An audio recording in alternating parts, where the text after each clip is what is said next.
आज के लेक्चर में हम डिस्कस करेंगे इम्यूनिटी को। Immunity is the capability of the body to resist the harmful organism और फॉरेन ऑब्जेक्ट्स।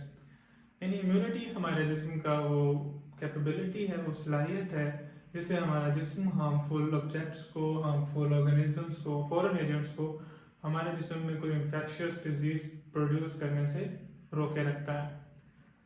इम्यूनिटी को डिस्कस करने से पहले हमें एंटीजेंस और एंटीबॉडी का डिफरेंस पता होना बहुत ज़रूरी है, क्योंकि एंटीजेंस और एंटीबॉडी आगे आने वाले पूरे चैप्टर में मोस्ट इम्पोर्टेंट पार्ट्स होंगे। Antigen is any foreign agent that can produce immune response.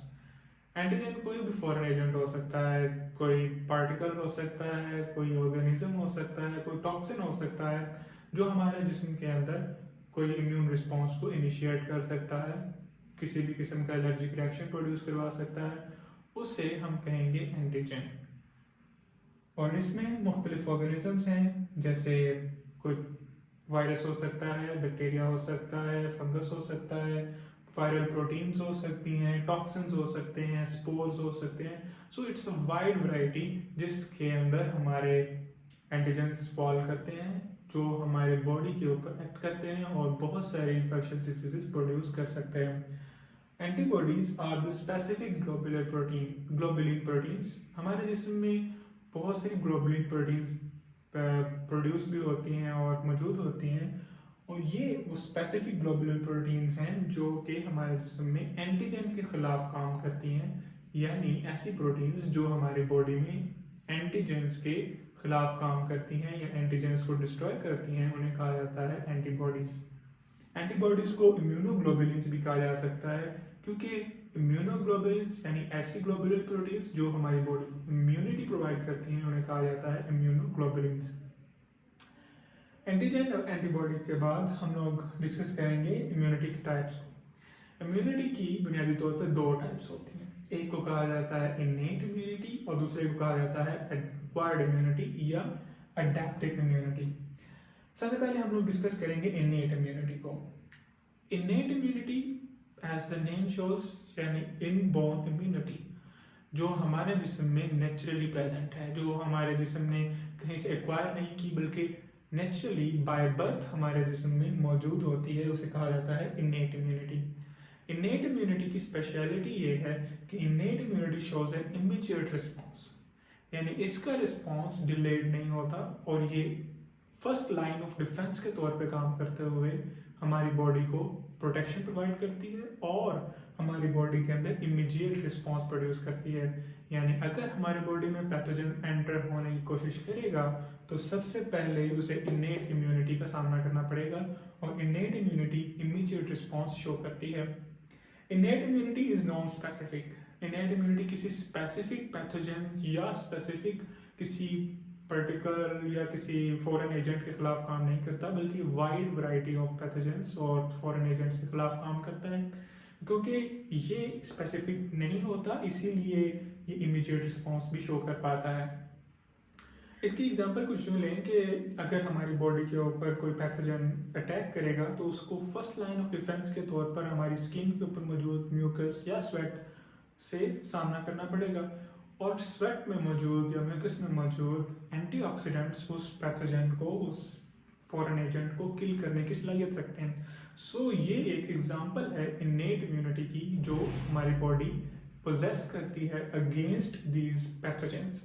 सो ये कुछ स्पेसिफिक एक्शन शो नहीं करती, बल्कि नॉन स्पेसिफिकली तमाम किस्म के पैथोजेंस और एंटीजेंस के खिलाफ काम करती है।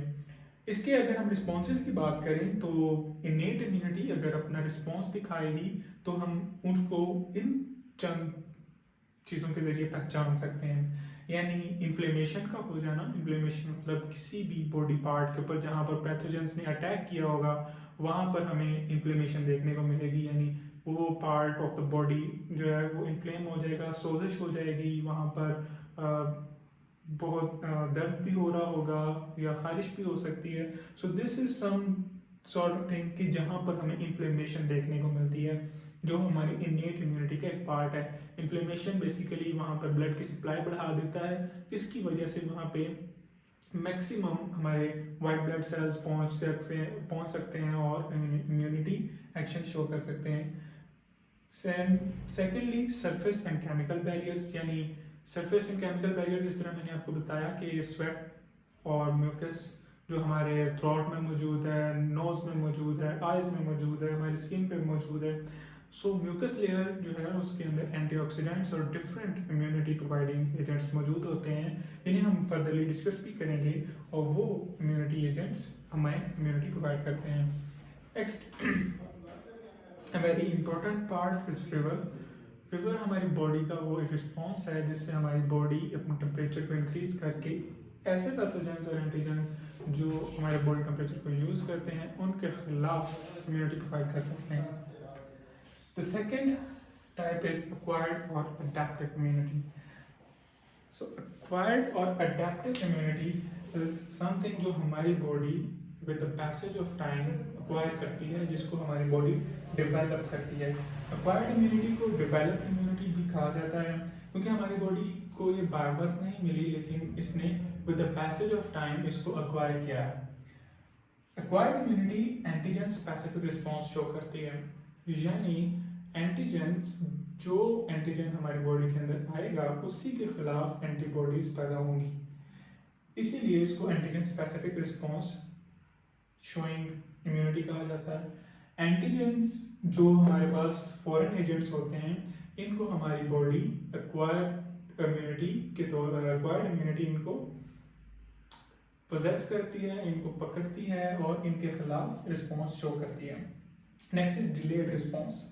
डिलेड रिस्पॉन्स, क्योंकि हमारी एक्वायर्ड इम्यूनिटी एंटीबॉडीज के ऊपर इन्हिसार करती है, इस वजह से इसका जो रिस्पॉन्स है वो भी डिलेड है, क्योंकि एंटीबॉडीज को बनने में और मैच्योर होने में, एक्शन शो करने में वक्त दरकार होता है, इसलिए डिलेड रिस्पॉन्स शो करते हैं एक्वायर्ड इम्यूनिटी या अडेप्टिव इम्यूनिटी। सो इस तरह से एक्वायर्ड इम्यूनिटी इनेट इम्यूनिटी से मुख्तलिफ है। अगर हम बात करें तो एक्वायर्ड इम्यूनिटी फर्दरली दो टाइप्स में डिवाइड होती है। एक को कहा जाता है active immunity and second one is passive immunity. Active immunity हमारी बॉडी खुद पोजेस करती है, यानी या तो वो किसी इन्फेक्शन या वायरस या बैक्टीरियल इन्वेजन के खिलाफ खुद को तैयार करती है एक्सपोजर के जरिए, यानी वो उससे एक्सपोज होगी तो उसके खिलाफ एंटीबॉडीज बॉडी पैदा करेगी, और नेक्स्ट टाइम जब वो एंटीजन हमारी बॉडी के अंदर एंटर होगा तो हमारी ऑलरेडी प्रेजेंट जो एंटीबॉडीज होंगी वो उसके खिलाफ एक्शन शो करेंगी। Second one is vaccination. Vaccination तो आमतौर पर जैसे अब कोविड की वैक्सीनेशन हुई, सो वीकेंड एंटीजन आपकी बॉडी में इंजेक्ट किया जाता है, जिससे आपकी बॉडी उसके खिलाफ एंटीबॉडीज बनाती है और फिर हमें एक एक्शन देखने को मिलता है जो कि एक प्रोलॉन्ग्ड एक्शन होता है, इम्यूनिटी रिस्पॉन्स जो देखने को मिलता है। The second one is passive immunity. Passive immunity is something कि जो बनी बनाई इम्यूनिटी आपको दी जाती है, यानी ये आपकी बॉडी ने खुद नहीं बनाई, लेकिन आपको किसी और की बॉडी से बनी बनाई मिली है। So there are two forms कि हम पैसिव इम्यूनिटी कैसे ले सकते हैं। एक प्लेसेंटल इम्यूनिटी है, यानी वो इम्यूनिटी या वो इम्यून एंटीबॉडीज जो आपकी मदर से चाइल्ड के पास आती है, उसे हम कहते हैं placental immunity. And the second one is serum, यानी ऐसे पेशेंट जिनमें इम्यूनिटी डेवलप हो चुकी है उनके ब्लड से हम लोग सीरम ऐसे पेशेंट को जो बहुत ज़्यादा जिसको इम्यूनिटी की ज़रूरत है उसे हम लोग इन्फ्यूज़ कर देते हैं, और इस तरह उस पेशेंट के अंदर भी इम्यूनिटी डेवलप हो जाती है।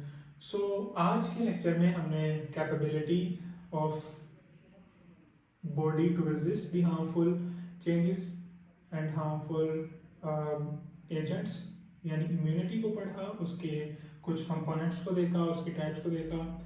उम्मीद है कि आपको